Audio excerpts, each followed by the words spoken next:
Est-ce que ton enfant dit assez de mots pour son âge? Car la plupart des parents ne le savent vraiment pas. Et malheureusement, beaucoup de parents ratent dans des signaux d'alerte qui auraient dû être pris le plus tôt que possible. Si tu es là, c'est sûrement parce que tu te poses cette question. Est-ce que mon enfant est dans la normale? Peut-être que ton enfant parle peu, ou bien encore qu'un proche a fait un commentaire, ou aussi peut-être que tu compares simplement avec les autres enfants du même âge dans ton entourage. Et si tu veux avoir une réponse claire, pas juste du blabla, alors c'est exactement ce que cette vidéo va te donner. Le problème vraiment, c'est que la plupart des informations que tu trouves sur Internet, soit ils sont trop vagues, des trucs comme chaque enfant est différent, ne t'inquiète pas, ou encore sont tout simplement trop en sujet. Ce que l'on veut, ce sont des chiffres réels et ceci présentés par des experts de telle sorte que tu puisses immédiatement savoir exactement où se trouve ton enfant en ce qui concerne son évolution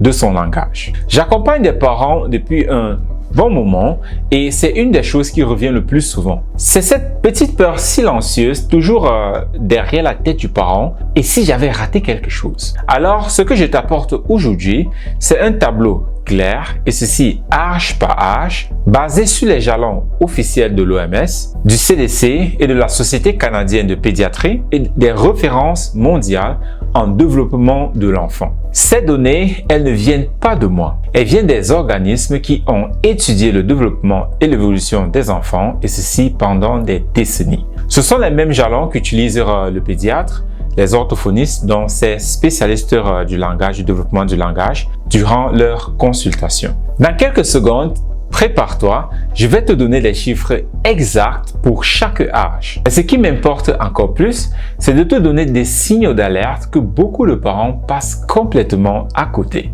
et qui, s'ils sont repérés très tôt, changent complètement le développement et l'avancée de l'enfant. Reste jusqu'au bout parce que certains de ces signaux vont complètement te surprendre. Alors, avant que nous plongeons dans le vif du sujet, je vais prendre quelques secondes parce que nous avons remarqué quelque chose de très étrange. Plus de 70% des personnes qui regardent nos vidéos ne sont pas encore abonnées à la chaîne. Alors, est-ce que tu peux me rendre un service? Vérifie déjà si tu es abonné à la chaîne et si ce n'est pas le cas, alors prends juste 3 secondes pour le faire et ceci maintenant. C'est la façon la plus simple et gratuite d'aider la chaîne de grandir et ceci me permet donc à moi et à mon équipe de continuer à rechercher et de t'apporter du contenu de qualité en ce qui concerne le développement du langage et l'éducation des enfants. Merci à ceux qui prennent le temps de le faire, je l'apprécie vraiment. Alors, sans plus tarder, passons à la suite. Commençons déjà par le début.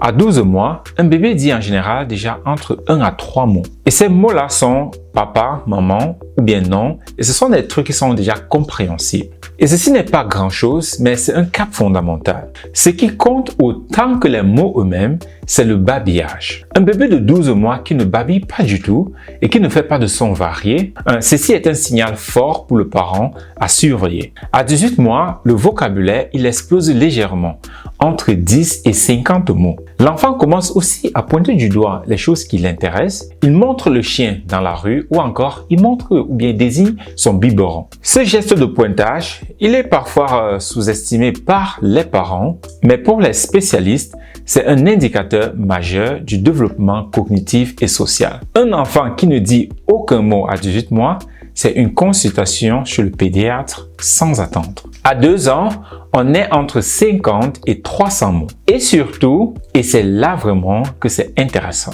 l'enfant commence à associer 2 mots ensemble. Encore un gâteau, papa parti, veut dodo. Ces petites phrases de 2 mots, c'est un signe que son cerveau commence à construire une grammaire, même rudimentaire. Et si à 2 ans déjà ton enfant ne fait pas ces petites associations, c'est déjà un signe d'alerte clair. À 3 ans, l'enfant dispose de 300 à 1000 mots selon les enfants. Et c'est là que nous voyons la plus grande variabilité. Il est capable de construire des phrases de 3 à 4 mots et ici vraiment quelque chose de concret se passe. Un inconnu, donc quelqu'un qui ne connaît pas l'enfant, est capable de comprendre ce qu'il dit. Si déjà votre enfant a 3 ans et que vous êtes les seuls à le comprendre, alors c'est un élément déjà à signaler chez un professionnel. Alors à 4 ans, c'est entre 1000 et 2000 mots. L'enfant peut raconter une histoire courte, ce qu'il a fait le matin ou ce qui s'est passé à la crèche. Et il commence aussi à poser des pourquoi en rafale, ces questions-là que beaucoup de parents détestent, et ce qui peut épuiser le parent,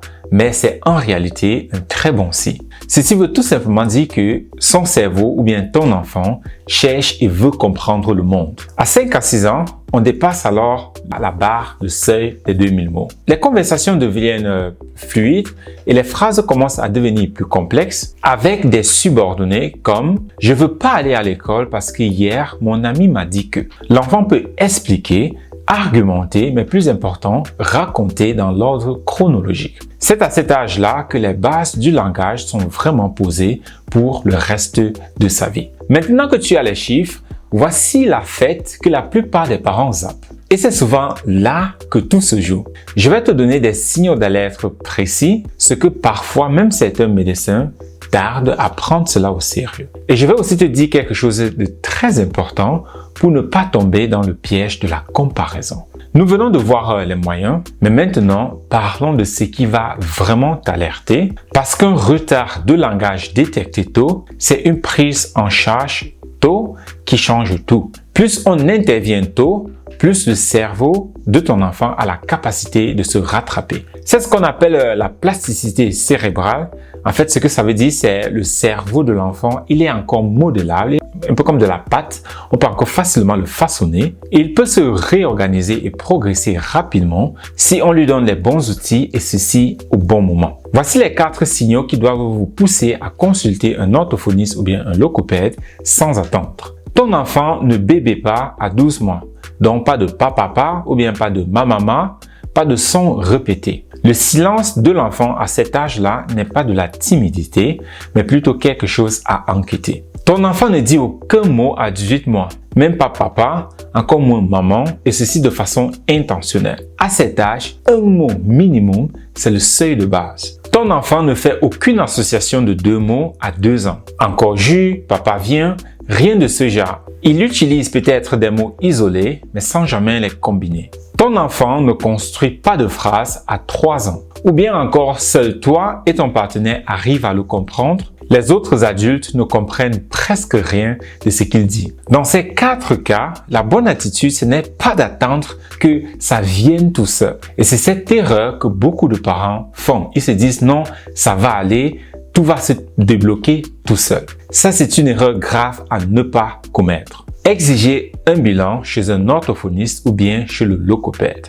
Et ceci n'est pas un drame et encore moins un échec, mais c'est uniquement pour les parents qui prennent le développement et le bien-être de leur enfant au sérieux. Maintenant, je vais être honnête avec toi sur quelque chose d'important parce que ce serait irresponsable de te donner ces chiffres-là sans cette nuance. Ces jalons, ce sont des moyens. Et les moyennes, par définition, il y a des enfants au-dessus de cela et des enfants aussi en dessous de cela. Et les deux de ces enfants-là, soit qui sont au-dessus ou bien en dessous, peuvent être parfaitement normaux. Un enfant peut dire, par exemple, 20 mots en 18 mois, pendant que l'autre est déjà à plus de 80 mots à la même période. Cela ne veut pas dire qu'un enfant est meilleur que l'autre. Le développement du langage n'est pas un cours. Une chose que les recherches montrent également, les garçons ont en moyenne un démarrage légèrement plus tardif que les filles en ce qui concerne le langage. Et légèrement ici, on parle de quelques semaines à quelques mois, mais pas du tout en termes d'années. Et cela ne veut pas dire qu'il faut ignorer les signaux d'alerte chez un garçon, mais cela permet de ne pas paniquer si ton garçon de 18 mois dit un peu moins de mots que la fille de ton voisin qui a le même âge. Et surtout, arrête de comparer ton enfant à son grand frère, à son cousin ou encore à l'enfant de ton ami. Chaque enfant a son propre rythme et sa propre trajectoire. Et ce qui compte vraiment le plus, c'est que la progression soit là, même si elle est lente. Ce qui doit vraiment t'alerter, c'est le manque de progression chez ton enfant, mais pas le fait qu'un autre enfant parle mieux que ton enfant. Tu as maintenant une image complète de ce à quoi ressemble un développement du langage, les chiffres, les signaux d'alerte et les nuances qui vont avec. Savoir où en est ton enfant, c'est déjà très bien. Mais savoir quoi faire et comment faire pour activement aider et accompagner ton enfant, ceci est encore mieux. Et justement, j'ai une vidéo entière sur les activités que tu peux faire au quotidien pour te permettre de stimuler le langage de ton enfant. Et ceci sans budget, sans matériel, juste avec ce que tu as déjà à la maison chez toi. Je t'y trouve tout à l'heure. Si cette vidéo t'a aidé à voir juste un peu plus clair, alors fais quelque chose. Abonne-toi. Parce que chaque semaine, je publie des contenus comme celui-ci, des informations concrètes basées sur les ressources sérieuses qui vont te permettre d'accompagner et d'éduquer ton enfant de la meilleure façon que possible. Pas de théorie floue et encore moins de culpabilité, juste des outils qui fonctionnent. Et si tu connais un parent qui se pose cette question sur le langage de son enfant, partage-lui la vidéo. Tu pourras lui éviter des mois et des mois d'inquiétudes inutiles ou encore même, ce qui est même encore excellent, aider ce parent-là à agir immédiatement. La vidéo sur les activités pour stimuler le langage des enfants, il est juste ici.